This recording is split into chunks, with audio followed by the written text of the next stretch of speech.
Turning points change the course of our lives, whether it's a big decision, overcoming an obstacle or tragedy, or taking a leap of faith. These stories of inspiration and resilience are what Turning Point is all about. Hello, everyone, and welcome to the first episode of Season 3 of Turning Point.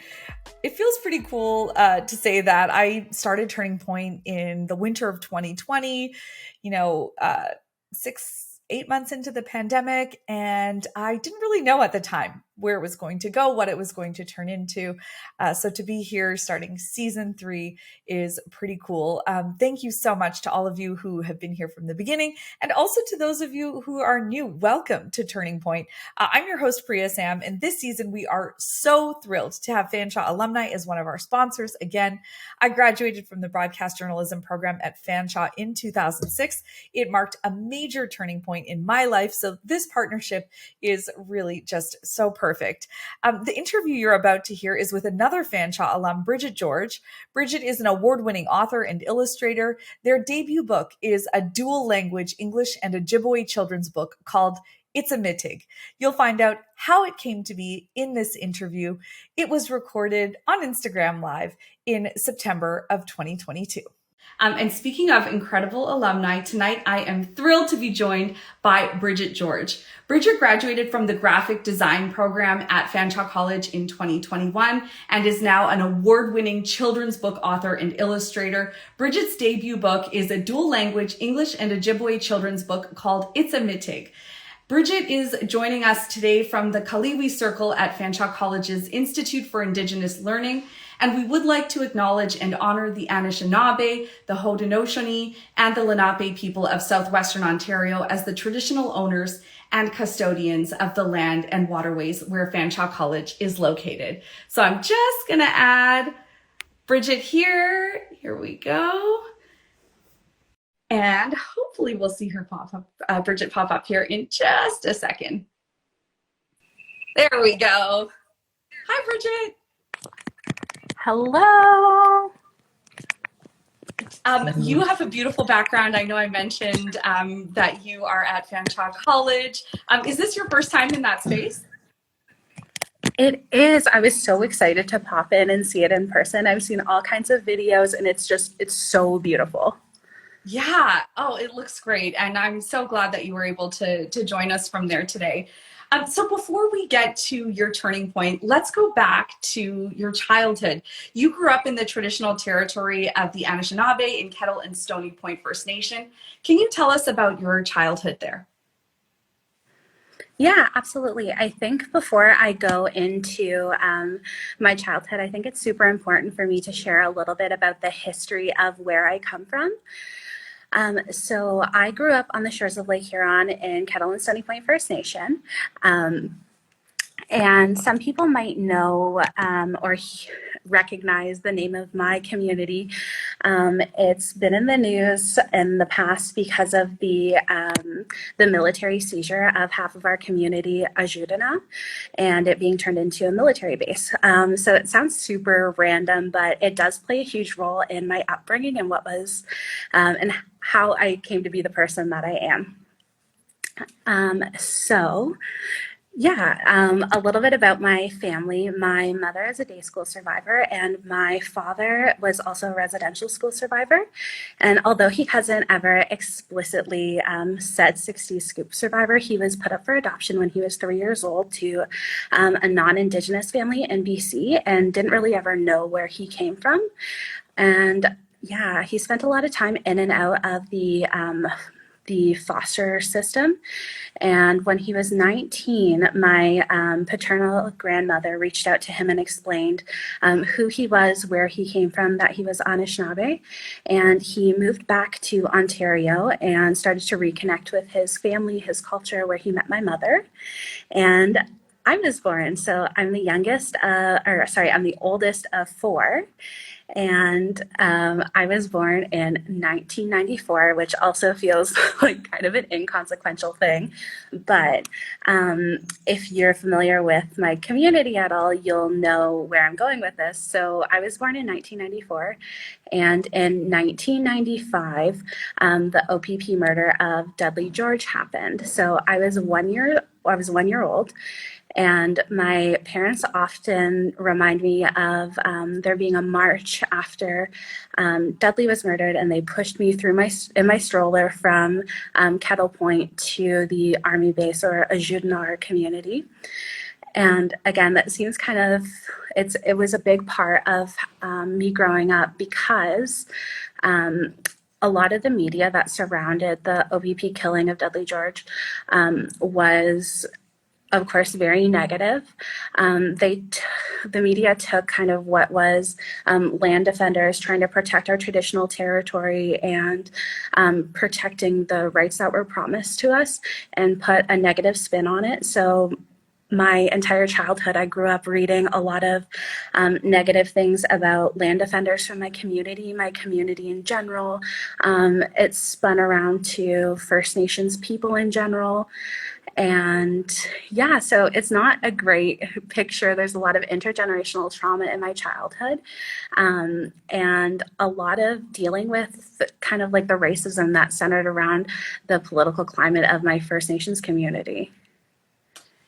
Having so much of that happen at such a young age, I imagine, I know that story, you know, even though the event happened when you were just a year old, of course, we continue to hear about it over the years in the news, as you said. So when did you start to realize the impact that that was having on you and on how you viewed your community?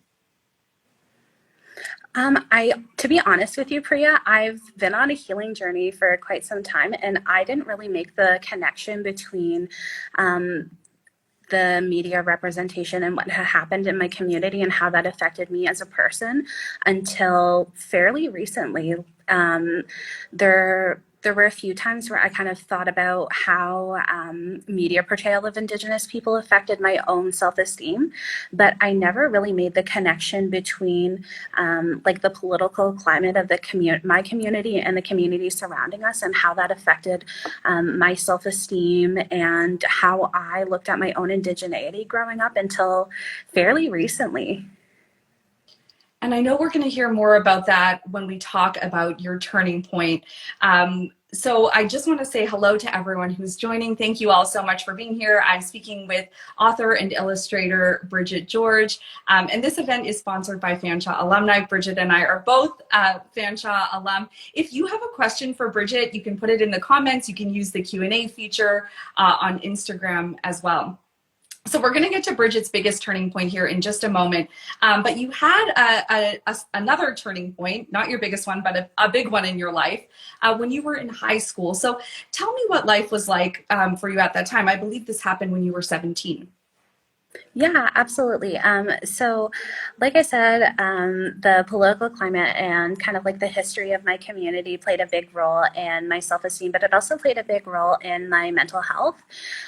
So I dealt with a lot of anxiety and depression and things like that growing up. And school was always something that I struggled at. I just feel like the way that I learn wasn't really it didn't fit into the box that was put there by my schooling. So I actually struggled really hard in high school. I had a hard time going to class and paying attention. And I actually, because of my poor attendance, was kicked out of my high school at 17. But being my mother's daughter, I was never one to get knocked down and stay down. I decided that I wasn't going to let that shape who I turned out to be. And I understood that getting a post-secondary education was something that was really important to me. So to do that, I needed to get my high school diploma, and I had to take an alternative route. I ended up going and getting my GED at 17. And I got my GED and I wrapped up and got my secondary school diploma despite not getting it in the most traditional way. I'm really glad you shared that part of your story, because I think it's something we don't talk enough about, the fact that, you know, traditional education just isn't for everyone, right? I mean, and it doesn't mean you're not smart or, you can't handle a workload. It's just that the education system is pretty rigid in a lot of ways. And so I think that you just sharing that, and obviously, we're going to get to the point of talking about where you are today. But you found a way around that. You went back and got your GED. And how did it feel when you finished that, after kind of going through this experience of being kicked out of school and then, making this decision to go back? Honestly, it felt really good. I think that there's this notion in education that if you don't fit into the box and you don't follow the linear path that's set out in front of you, that you're a failure, or maybe you're not as capable as the people who are able to follow that linear path. So it felt really validating to me that I was able to do that, and it definitely was a big boost in my self-esteem too, knowing that, just because I don't learn the same way that other people do doesn't mean that I'm any less intelligent or smart. Yeah, absolutely. It was just, yeah, you said that so well. And I think I'm sure people on this who are watching us and joining us right now, I'm sure that resonates because the traditional education system certainly doesn't support everyone. So thank you for sharing that. After you got your GED, you were on an education roll here because you end up at Fanshawe College in London, Ontario, where you are right now. You studied graphic design. So what led you to choose that career path? So I've definitely always been a creative person. I was always the kid who, when I was visiting family or friends, I was always asking people for pencils, paper, pens, whatever I could find to draw. I was always that kid. Um, I remember in kindergarten telling my teachers that I wanted to be an artist, and eventually that changed into many different things over the years, but definitely always had a creative spirit. And in the times when I was kind of struggling with my mental health in my teen years, I definitely leaned on art as a way to express myself. In the space between when I finished my GED and when I ended up at Fanshawe, I experimented with a lot of things like photography, digital art, photo manipulation, things like that. And I started to look for jobs that kind of melded both photography and drawing and the creativity that I had while also learning new skills. And I came up with graphic design. And I also learned that Fanshawe's graphic design program actually sets them apart from a lot of other schools because you end up with an advanced diploma instead of just a regular 2-year diploma. So that definitely appealed to me, and I ended up at Fanshawe. So, and tell me about your time at Fanshawe, because obviously you spent some time, making this decision about the right program for you. So how did your time there impact you? It impacted me in such a huge way. I think before I started school at Fanshawe, I kind of approached my creativity in a really like chaotic way, where I would just like throw things at a wall and see what stuck, and projects would take me so long to complete because I would just kind of like just fly by the seat of my pants. And in my first year at Fanshawe, I was taught creative process, which like absolutely rocked my world. That, oh, you mean you can actually like sketch things out and plan out a project before you start?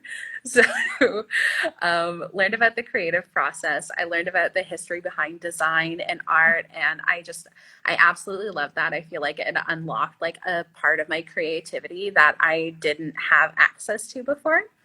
And the creative process that I learned through Fanshawe, I actually still use that same process every single time I approach a new project. So definitely gave me the foundation to be successful in the work that I do now. That's really cool to hear. And you graduated, I mean, just over a year ago. So, I know I kind of said at the beginning, you have already published your first book. We're going to get into that in a little bit. But we talked about this path you took of, getting kicked out of high school when you were 17, then going back, getting your GED, then experimenting with different kinds of art. And now you've completed your degree at Fanshawe College. So I imagine there must have been quite a sense of accomplishment at the end of that. Yeah, absolutely. And I know I already mentioned like being on a nonlinear education journey, and my time at Fanshawe definitely applies to the whole nonlinear education journey thing as well. I took a pretty big gap between between I did initially my first year, my second year, the first semester of my third, very last year. And then I took quite a big break before I finished off my final semester. So I just finished that off. It feels super, super, super validating again. It feels really great to go back and finish everything off and makes myself feel like I'm capable, and yeah, it's just a really great boost of self-esteem to go back and finish it off. Yes, absolutely. Oh, and again, just like a reminder to everyone that you don't have to take that kind of like traditional path that, a lot of times we're told, this is the right way to do things. There just isn't a right way. And sometimes you take a twist and a turn. It doesn't mean you can't come back. So I think that's just a good life reminder there that you just shared with us. We have so many people joining us. Hello, everyone. Thank you for joining myself and Bridget George. This is our kickoff to Turning Point Season 3. This interview is sponsored by Fanshawe alumni. Bridget and I both went to Fanshawe College. If you have a question for Bridget, please type it in the comments. You can use the Q&A feature at the bottom as well. Okay, I've been teasing your biggest turning point through this whole interview, Bridget. So you have a son named Noah. Noah is 3 years old, and your biggest turning point happened when you became a mother. So how did this change your perspective on life? It absolutely changed my perspective in life in every imaginable way. I've mentioned it before that I feel like the moment that my son was born, I was like born in a completely different person. I started thinking a lot about who I am, the type of person that I want my son to be, the things that are important to me. And I mentioned my childhood kind of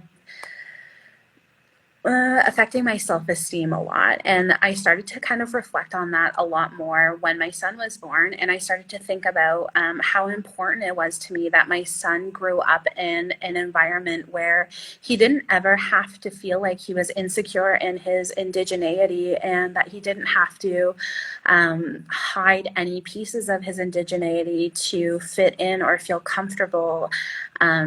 So I started to kind of think about myself a lot and how I viewed my own indigeneity growing up, and it really set me forward on a healing path of my own, which I definitely am I'm not shy to say that I'm still on. And I also started to think about the role that culture and language plays in self-esteem. And I started to reflect on language. So I've mentioned a lot before to anybody who's ever listened to me talk about anything, how much ancestral knowledge and how much of our beautiful culture for the Anishinaabe, and I guess really any Indigenous nation, is held within our languages. And I started to reflect on my own childhood and how I was given the opportunity to learn Ojibwe as a second language through elementary school. But because of where I was at with my own self-esteem, I kind of rejected that. I didn't want to absorb the language. I wanted to stay, I didn't want to present as Indigenous as I really was. So, yeah, I definitely missed out on that opportunity. And I wanted to make sure that my son growing up was able to speak our language and understand our language. So, huge, huge, huge turning point for me with my own healing, with thinking about the world that I want my son to live in, was absolutely just the moment he was born. And this time period obviously was very impactful for you. You also started at this point looking for books with positive Indigenous representation. So, what did you find? Yeah, so I found not a whole lot. um, at the time, I remember the moment that I decided that I wanted to write a children's book. I was very pregnant, and I was searching for books to decorate my son's nursery. And I looked in all of the same places that most mothers would. I looked in Chapters, I looked in Walmart, I looked in local booksellers, basically anywhere that sold children's books. And I not only wanted to find books that had Indigenous representation, but books that had representation specifically for our nation, Anishinaabe, and books that had representation for our language. And I think at the time, there was one book on the shelf that I was able to find. It was actually, funny enough, it was a Robert Munch book that he illustrated with Jay Ojibwe. It's called Bear for Breakfast. And at the time, it had just come out with a fully Anishinabemowin version, which, as someone who is trying to learn my language, I mean, I bought it anyway, but as someone who's trying to learn my language, I really struggled to read everything in fully fluent Anishinabemowin. That just wasn't where I was at in my journey. And I kind of started to think about, okay, if I'm at this place where I'm on my healing journey, I am interested in learning my language, I want to instill a love in our culture with my son, and I want to learn alongside him. If I'm here, how many other parents are in this exact same spot with me? So I decided in that moment in the chapters, very pregnant, that I was going to write my own book with the knowledge that I still had about Anishinabemowin, and I was going to write it in a way that was approachable for people like me who are reclaiming their language with their families. You know, what I love about this is that you had this idea and then you actually did it. Because I can think of so many times when someone said, you know, oh, I should write a book about that. Or, you know, I bet somebody else would read this book, but you actually had this idea, and then you ran with it. So once you got this idea, what was the next step for you? So I sat down and I started writing, and I finished the book fairly quickly. It was originally called Bashik Niche, and it had a lot of counting in Anishinaabe and animals. It was all over the place. And I finished it, I looked at it, I read it, and was like, this is great. I put together a proposal, and I kind of structured it the same way that you would structure like a graphic design proposal for a project. So I explained who I was, I explained what I wanted to do with the book, what inspired me, and why I felt like a book like this was necessary and needed. And I submitted it to quite a few publishers, and I either never heard back from most of them, or I kindly enough got rejection letters from a few. And that was the first round of submitting it. And then there was a second round where I was like, okay, I'm going to submit it to some more publishers. If I don't hear back from anybody after this round, that's all good and fine. I'm just going to print it myself. I'm going to self publish it, or I'll just print out copies of it and I'll give it to friends and family, and we'll keep it as a keepsake. This is some serious determination, obviously. You know, you send out the proposal the first time, you're now sending out this second round, and then you get a phone call that changes everything. So tell me about that. Yes, so definitely one of my all-time favorite memories.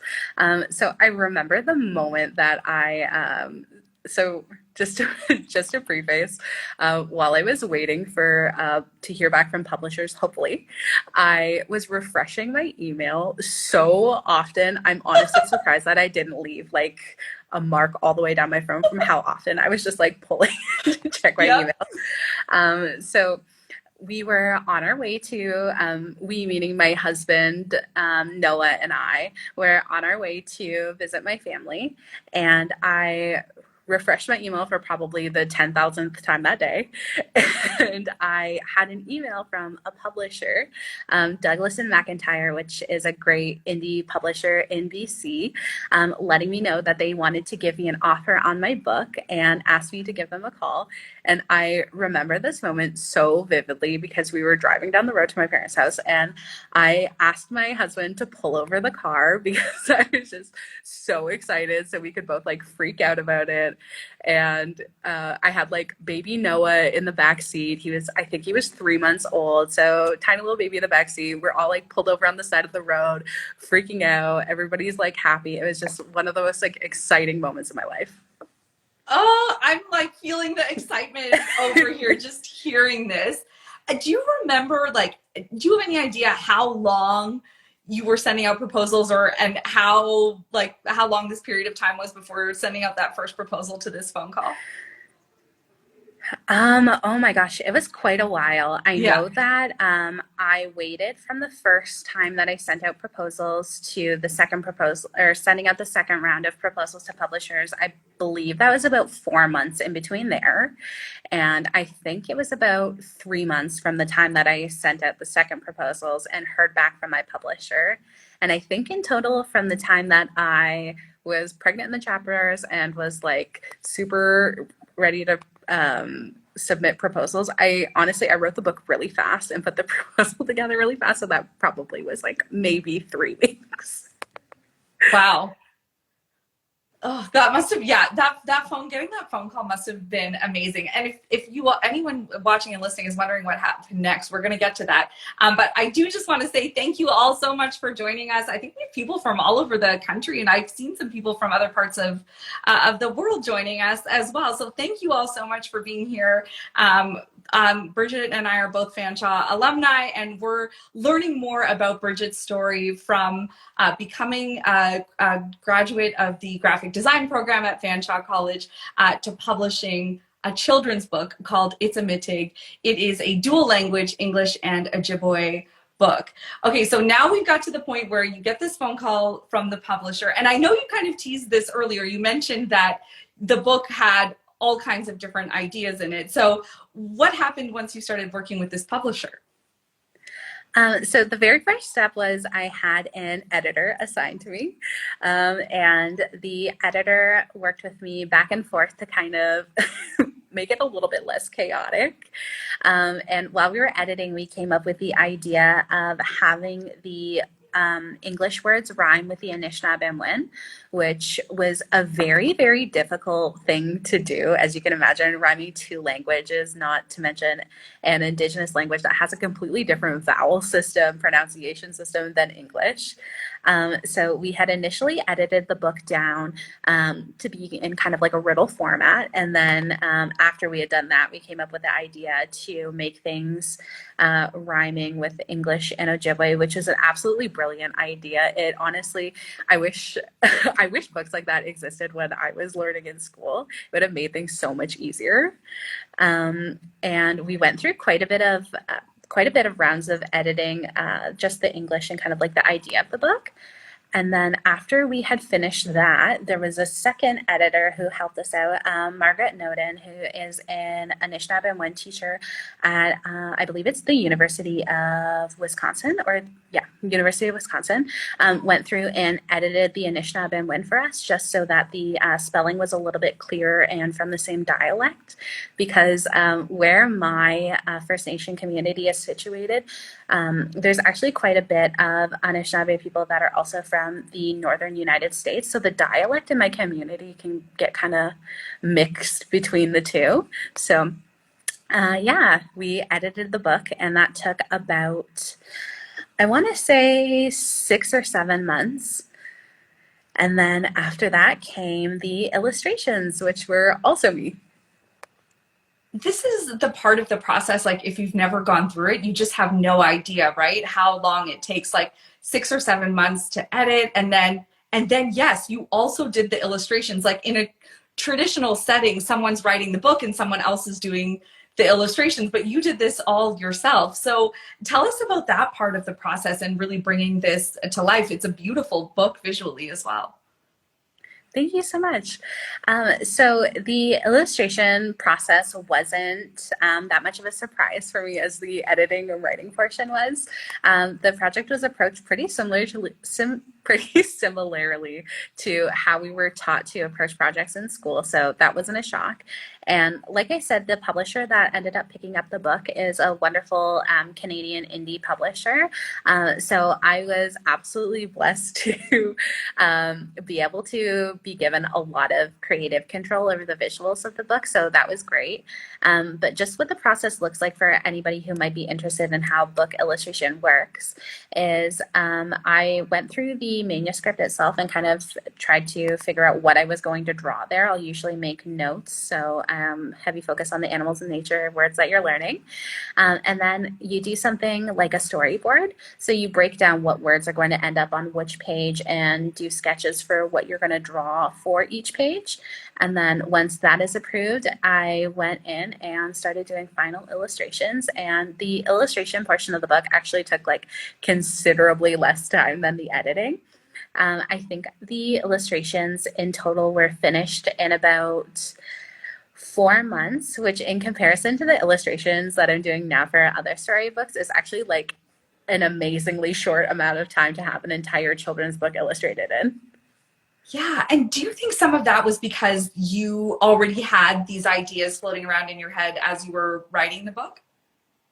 Oh, absolutely. I think when I take on other projects, that's the part that takes the most amount of time for me is trying to figure out and visualize what I'm going to draw to tell this story visually. But because it was my own book, pretty much from the start, writing out the manuscript, I was like, okay, this is what I'm going to draw here. This is what I'm envisioning. So it was a lot easier to kind of roll with that.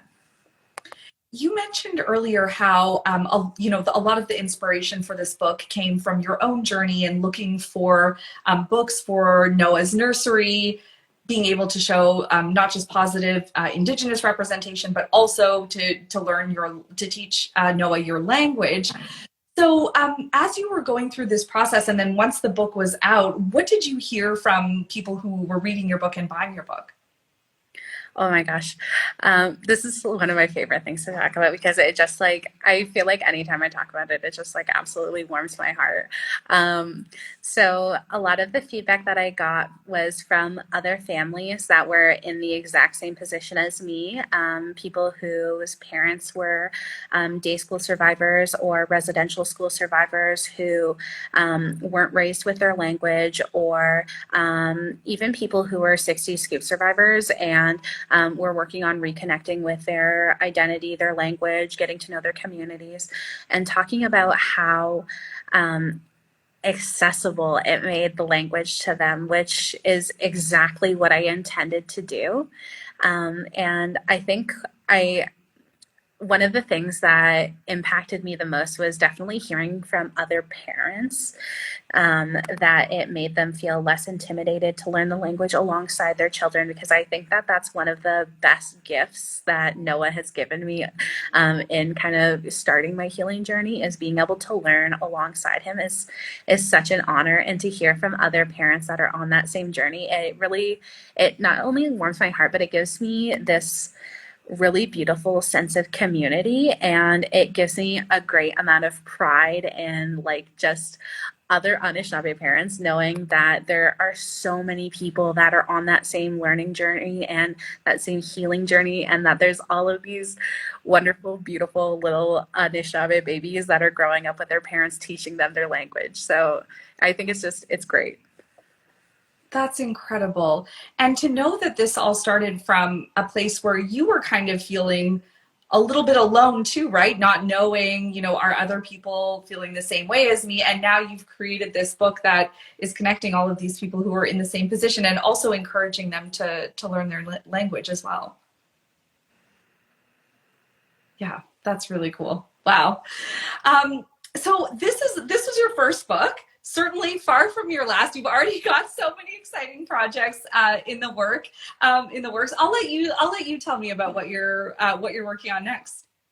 Yeah, absolutely. So I kind of mentioned that the way that I illustrated its Mitig and the timeline that the book came out with was actually pretty short in comparison to projects I've been working on. So As of right now, I have finished one children's book that will be out in August 2023. It's written by Carol Lindstrom, who is a New York Times bestselling author, which is so cool for me. She authored the award-winning book We Are Water Protectors about Standing Rock First Nation. So it's an absolutely beautiful book. It was illustrated by Michaela Goad, and it actually won a Caldecott Medal. I think it was last year, which is such a huge honor for that book. It's just, I can't speak enough glowing things about this book. It's so beautiful.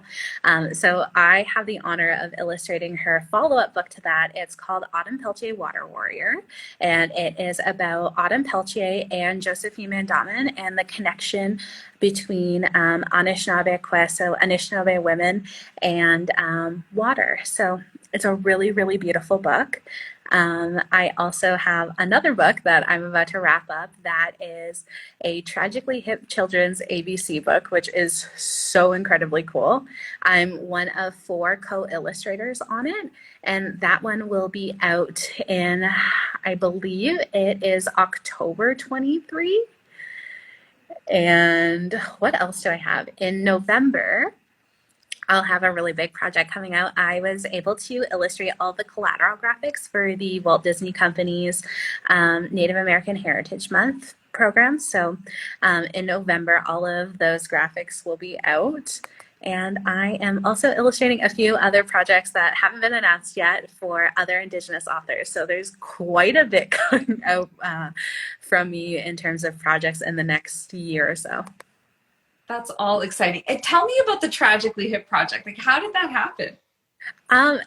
It's actually, it kind of came about in a really, again, non-traditional way. The gentleman who wrote it reached out and kind of explained his idea. He didn't have a publisher quite yet, but I was like, oh my gosh, a Tragically Hip children's book. Absolutely, sign me up. I don't care if you don't have a publisher. I want to do it. And, eventually, he did find a publisher. It's going to be coming out via Tundra. So a really great Canadian publisher. And there were also another 3 illustrators who were brought onto the project too. So everybody has their own set of letters, and everything is structured by Tragically Hip songs. So it's really cool to kind of see how the project has come together, because everybody's interpretation of the songs is different. And I think it's going to be a really, really cool project once it's all put out and put together. That is incredible. Wow. One of the things I loved about, so for me, when I was doing research about you, of course, I went to Google and I came across a YouTube video of you actually reading It's a Mitig. So for anyone who wants to get a closer look at the book, it's a great way to do that. And just hearing you read it was really cool as well.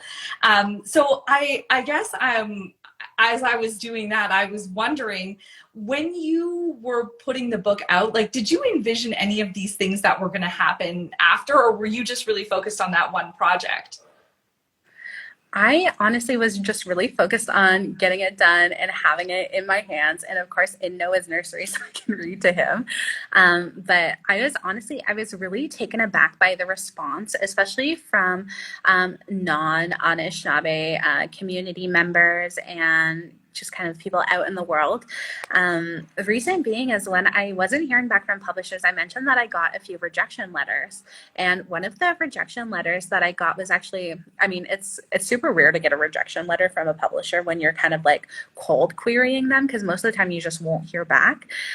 So I kind of took it as a positive that I got a rejection letter, but needless to say, one of them said that they just didn't see a market for the type of book that I was putting out, which, although really harsh feedback to hear when you're trying to like chase down this dream, I thought that was really valid feedback, because there aren't very many Anishinaabe speakers. And I started to kind of think like, okay, what if people aren't actually interested in something like this at all? So when it came out and I started to get messages and I started to hear from not just non-Anishinaabe community members, but non-native people that they really enjoyed reading the book. It was so fun, and hearing from teachers that they were using the book as kind of like a way to open up dialogue in their classroom about Indigenous communities and language, and the reason that a book like that has to exist and is important was it was really great. So it honestly, a lot of it did take me by surprise.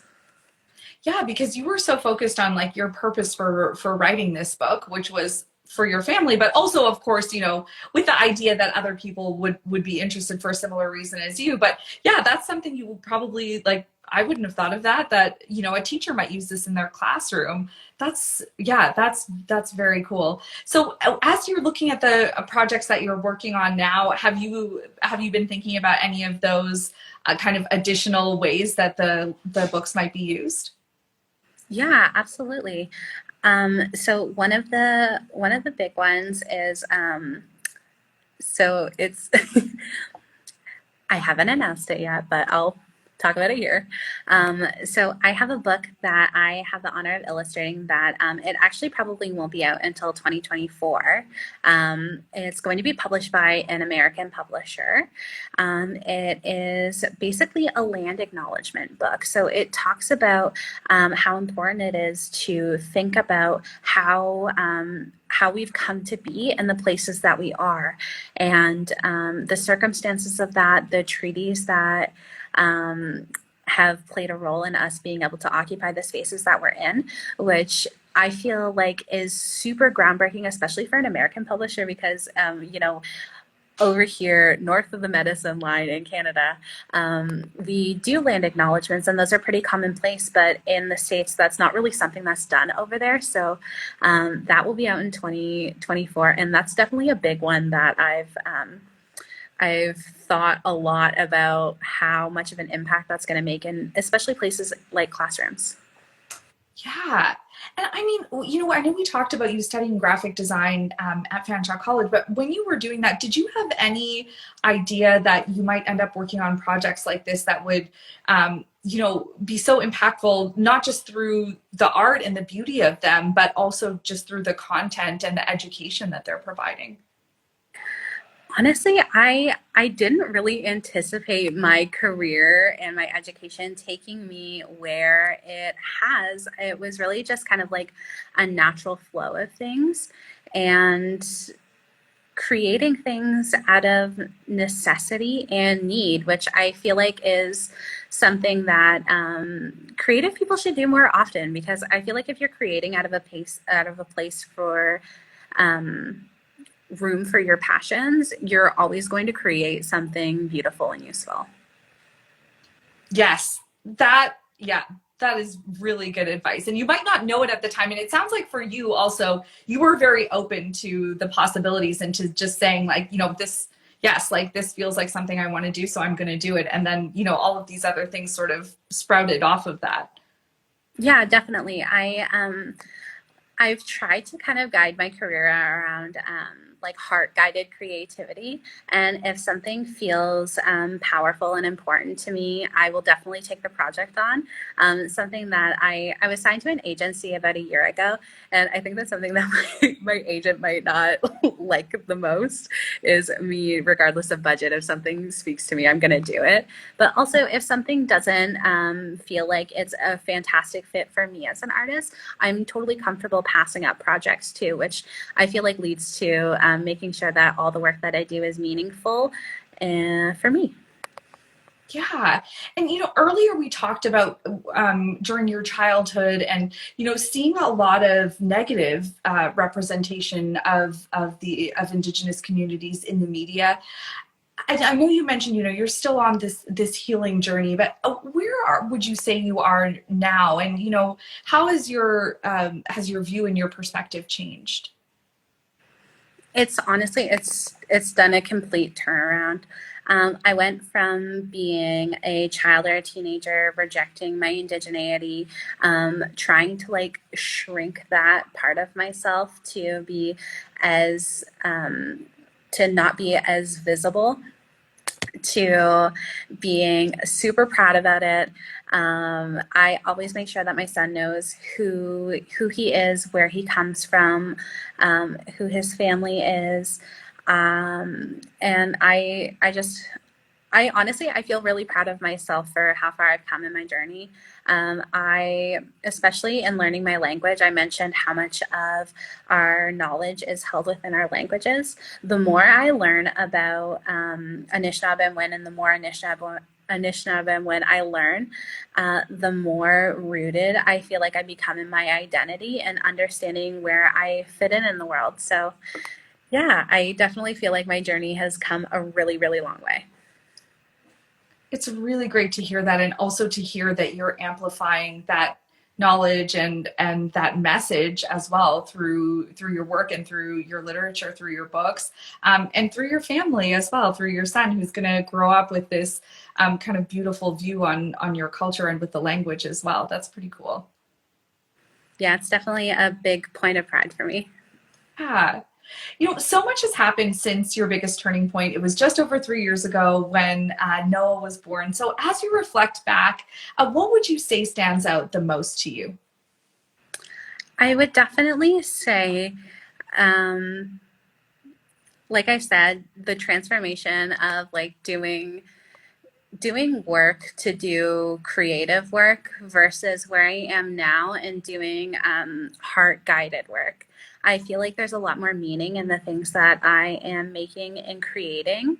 And Um, yeah, I feel like that's such a hard question to answer because there's so many things. Like the the way my life has changed in the last 3 years is just it's like uncomprehendable for me. Like there's my own healing journey. There's the pride in raising a child who is so secure in his identity and there's just there's no one thing that I can really like answer that question with because there's just so much that I'm proud of that I feel like all came from that turning point.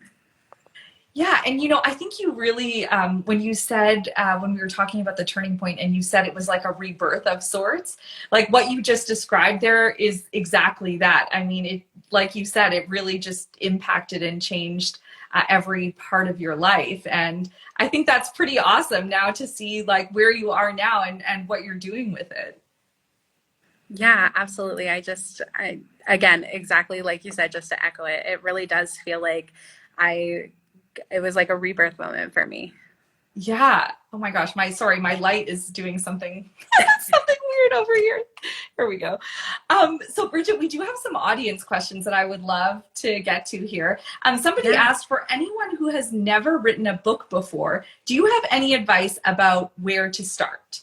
And I'm going to fix my light while you answer absolutely. that. And I think while you're fixing that, before I answer that question, I think I just need to plug the laptop in. It's got a low battery and I don't want to cut out here while I'm answering Yeah, the sure. question. um, okay, looks like I got some help doing that. So I'll answer the Okay, question while perfect. that's happening. Can you just repeat it for me? Yes, yeah. For anyone who has never written a book before, do you have any advice about where to start? Yeah, absolutely. So I would say from my own experience, and what took me the longest with writing a book is to make sure that you have a really good outline for what you want to do with your book and what you want to accomplish, not just with the story, but start to think about who you envision purchasing your book.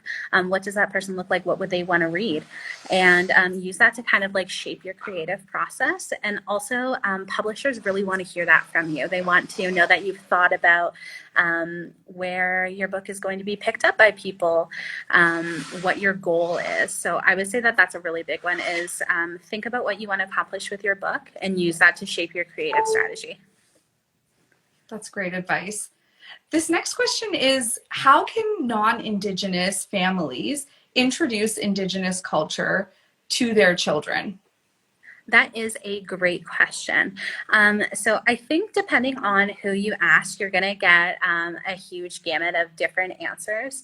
My suggestions would be depending on your children's age, if you have younger children, I think there's a lot of children's books out there, not just mine, but mine's pretty great, that talk about Indigenous cultures in a really accessible, age appropriate way. Another great way is to show your children Indigenous cultures in person. There's all kinds of Indigenous communities around London, and if you're anywhere else, I'm sure there's an Indigenous community close by. Powwows in the summertime are open to anybody, and it's a really great way to expose your children to Indigenous cultures in a respectful way. And also, the MCs at powwows are always great for explaining the stories behind certain things as well. And if you have older children who may be a little bit more open to kind of like tough conversations, it is always really great to, again, talk about the circumstances that have brought your family to be able to live the place that you're living. So taking it further than pushing past a land acknowledgement and talking about things like what treaties allow your city or your town to be on the land that it's on.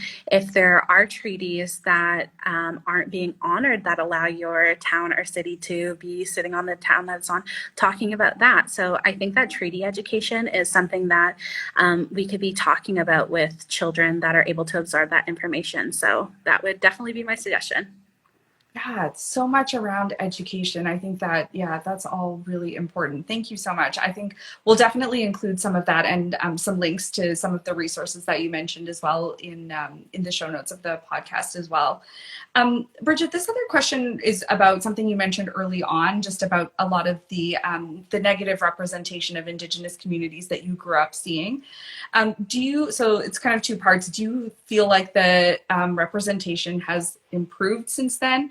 And what do you think the media can do to improve this? I know that's a loaded question for you. So just kind of from your perspective, what you think. Yeah, absolutely. So I feel like it is very much a yes and no question. Do I feel like media representation has improved since I was younger? Yes. Um, if we're talking about news media, mm, if we're talking about media like film and TV, absolutely. I feel like, especially in the last few years, there's been a lot of media content created by Indigenous writers, and that include Indigenous cast and crew. And that absolutely is a huge improvement over the types of media that I grew up seeing, because that did not exist. And the Indigenous cast in films and movies that did exist definitely weren't written in an authentic, positive way. So in that way, I would definitely agree that yes, Indigenous representation has improved. In terms of like news media, I absolutely think that there's still definitely work to be done. Even simple changes like the verbiage that the media uses to discuss issues that relate to Indigenous communities, or even positive stories about Indigenous communities, could definitely use some work. A big one is, while I'm here talking about it, I won't stick to this for too long because I could talk about this forever. But especially using verbiage like when we talk about Indigenous communities and their land defenders, a lot of the time we hear things like protesters. But in our communities, we refer to those people as land defenders because that's what they are doing. Is they're protecting our treaty rights. They're protecting Indigenous traditional territories. And it really gets spun in a negative way when people talk about land defenders or water protectors as protesters, because at the end of the day, they really aren't protesting, they're protecting. And I think small changes like that are things that definitely need to be worked on. So there's our yes and no kind of answer. Yeah. Thank you so much for that. Yeah, I know that was a big question, so thank you. I love this next question. For people who don't know much about Anishinaabe culture, what is something that you would like everyone to know? Ooh, that is a great question. A big question. There's so much. And there's so much beautiful things about my people that I would love to share. I'm gonna kind of take that question and like flip it a little bit and um, say that the biggest thing that I would want people to know is that um, we are our own nation. I think a lot of times people look at Indigenous communities and Indigenous nations as kind of like this monolith and tend to like pan-indigenize all Indigenous nations as like, oh, just Indigenous people. But the thing is there's so many different nations within Canada and even just like where we are right now in Southwestern Ontario. And each of those nations are so unique and they're so beautiful in their own unique ways. And there's so many different things about each of those nations too that set them apart from each other. And while there are overarching themes and there is like a circular Indigenous worldview and there are similarities between nations and especially nations that are super close together geographically, we all are so unique and different. So I guess that's my answer is that Anishinaabe people are beautiful, we are distinct, and yeah. I think that's a great reminder too, because you're right. And I think this is something we see in the media a lot is sort of like this overarching, like you said, sort of just grouping all Indigenous nations together. And this goes back to, what you mentioned about doing the education and attending events and learning more about different cultures. So thank you for that. Bridget, I know I mentioned earlier people can watch you read It's a Mitig on YouTube, but tell everyone where can they find your book and where can they keep up with you and, follow along with all of these projects that you have on the go? Yeah, absolutely. So you can find It's a Mitig at Chapters, Indigo, all major booksellers, but I would particularly love it if you are interested in picking up the book at all. If you purchase it from your local indie bookstore or you purchase it from goodminds.com, which is an Indigenous owned and operated bookstore that stocks all Indigenous created, authored, illustrated books. So they're a really great place to go. If you want to pick up the book, definitely pick it up from them. And if you want to keep up with me online and all of the wonderful things I'm doing, I am most active on Instagram. So my Instagram is at Bridget, my first name, Sioln. And you can find more of my work on my website at bridgetgeorge.com. Amazing. Bridget, thank you so much for sharing your turning points, for sharing your whole story and your perspective. I feel so lucky that I got to meet you and to hear all of this. And I just can't wait to continue to follow you and to see what you do next. Oh my gosh. Thank you so much. I'm so honored to be here and get to chat with you. Yeah, likewise. And a huge thank you to Fanshawe alumni for sponsoring this event this evening. Bridget and I, of course, are both Fanshawe alum. For those of you who maybe just joined in the last few minutes, you want to catch the rest of the interview, we are going to be posting this full interview as episode 1 of season 3 of Turning Point. So you'll be able to find that on my YouTube channel and on any podcast platforms. Just search for Turning Point with Priya Sam. So thanks again, everyone. Have a great night. And Bridget, thank you again. And I look forward to keeping in touch with you. Thanks so much, Priya. Bye, everyone. Thank you. It was such a pleasure to have Bridget as a guest and to have Fanshawe alumni sponsor our event. We will have more of these live virtual events throughout the year. If you follow me on social media at Priya Sam, I'll be posting about them as they come up. In the meantime, if you enjoyed today's episode, we hope you'll leave us a 5-star review. You can follow the show on your favorite podcast app. You can subscribe on YouTube. Thank you again so much for joining us. And until next time, take good care of yourselves and of each other.